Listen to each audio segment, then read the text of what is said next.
হামজা চৌধুরী, সমিত সোমরা বাংলাদেশের ফুটবলে যুক্ত হওয়ায় যে আশার বেলুন আসলে ফুলে ফেপে উঠছিল সেটা হঠাৎই কিন্তু চুপসে যেতে শুরু করেছে। বিশেষ করে বাংলাদেশ অনূর্ধ্ব 23 দল ভিয়েতনামের মাটিতে পরপর দুটো ম্যাচ হারায় সত্যিকার অর্থে স্বপ্নভঙ্গ হয়েছে। কারণ এক মাসের প্রস্তুতি নিয়ে বাহরাইনে গিয়ে কন্ডিশনিং ক্যাম্প করে বাংলাদেশ আন্ডার 23 টিম খেলতে গিয়েছিল ভিয়েতনামের। লক্ষ্য ছিল এশিয়ান কাপের টিকিট পাওয়া, কিন্তু কি করলেন আসলে সেখানে কিউবা মিচেল কিংবা ফাহমিদুল কিংবা জায়ান আহমেদ কিংবা তানিল শালিক, এই চারজন প্রবাসীকে নিয়ে একটা উচ্চ আশা ডেফিনেটলি ছিল। সাথে জনি কিংবা আলামিন কিংবা মোরসালিনের মতো জাতীয় দলে খেলা ফুটবলার রয়েছে।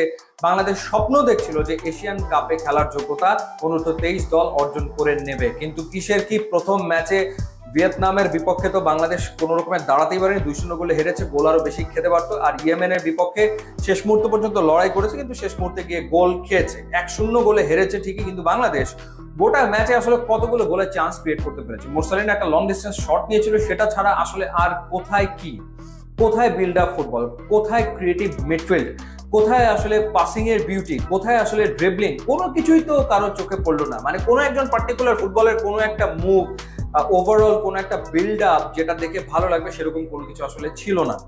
ন্যাশনাল টিম নেপালের বিপক্ষে খেলেছে এবং সেই ম্যাচে কোনো গোল হয়নি, এবং সেই ম্যাচেও বাংলাদেশ একেবারে গড়পড়তা সাধারণ মানের ফুটবল আসলে খেলেছে। এই ফুটবল খেলে হংকং সিঙ্গাপুরের মতো দলের বিপক্ষে কি জেতা আসলে সম্ভব হবে, সেই প্রশ্নটা ডেফিনেটলি আসলে উঠে গেছে। তাহলে আসলে সমস্যাটা কোথায়? সমস্যাটা কি প্লেয়ারদের ভেতরে, নাকি আসলে কোচিং এ বা গেম ট্যাকটিক্সে বাংলাদেশের কোনো রকমের কোনো প্রবলেম হচ্ছে? একটা দলের দায়িত্বে সাইফুল বারী টিটু ছিলেন, ভিয়েতনামে গিয়ে তিনি অসুস্থ হয়ে পড়েছেন। দলের সাথে তিনি দুটো ম্যাচে থাকতে পারেননি ডাগ আউটে, এবং হাভিয়ার কাবরেরা নেপালে রয়েছেন। তো হাভিয়ার কাবরেরাই বা আসলে কি করছেন?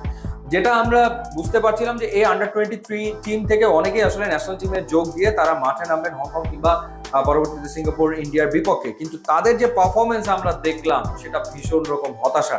হাভিয়ার কাবরেরাই বা আসলে কি স্ট্র্যাটেজিতে দলকে খেলাচ্ছেন, তাকে দিয়ে আসলে চলবে কিনা সেই প্রশ্ন তো উঠেই গেছে। রেজাল্ট তো পাওয়া যাচ্ছে না, কারণ এই বাংলাদেশ দল যদি নেপালকে হারাতে না পারে তাহলে আসলে বাংলাদেশ এশিয়ান দলগুলোর বিপক্ষে লড়াই করবে কেমন করে?